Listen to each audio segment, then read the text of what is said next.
വെളിച്ചെണ്ണ വില 500ലേക്ക് എത്തുകയാണ്. കോട്ടയം മെഡിക്കൽ കോളേജിലെ കെട്ടിടം തകർന്നുണ്ടായ അപകടത്തിലെ ഗുരുതരമായ അനാസ്ഥ. വയനാട് ബത്തേരി ദോട്ടപ്പൻകുളത്ത് കടുവ ഇറങ്ങി. മദ്യം വാങ്ങാൻ ഇനി നീണ്ട ക്യൂ ഇല്ല. സംസ്ഥാനത്തെ ആദ്യത്തെ സൂപ്പർ പ്രീമിയം ബിവറേജസ് ഔട്ട്ലെറ്റ്. എല്ലാം മറന്ന് ഇറങ്ങിച്ചെന്ന് എന്നോട് മതം മാറാൻ അയാൾ നിർബന്ധിച്ചു. എന്നോട് മരിച്ചോളാൻ റിമിസ് സമ്മതം നൽകി. കോതമംഗലത്ത് ജീവനൊടുക്കിയ സോന എൽദോസ് എന്ന പെൺകുട്ടിയുടെ ആത്മഹത്യക്കുറിപ്പിലെ വരികളാണ്. ഇങ്ങനെ ഇടതു ദുർഭരണത്തിൽ കേരളം നേരിടുന്ന വെല്ലുവിളികൾക്ക് കണക്കില്ല. എന്നാൽ ചർച്ച ചെയ്യപ്പെടുന്നതോ സുരേഷ് ഗോപിയും. വോട്ടർ പട്ടികയിലെ ക്രമക്കേടുകൾ കേരളത്തിലെ മിക്ക ഇടങ്ങളിലും വ്യാപകമായിട്ടും ഉന്നം വയ്ക്കുന്നത് തൃശൂരിനെയും സുരേഷ് ഗോപിയെയും.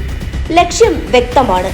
സാധാരണക്കാരന്റെ നടുകൊടിക്കുന്ന വിലക്കയറ്റവും വികസന മുരടിപ്പും ജനങ്ങൾ ചോദ്യം ചെയ്യരുത്.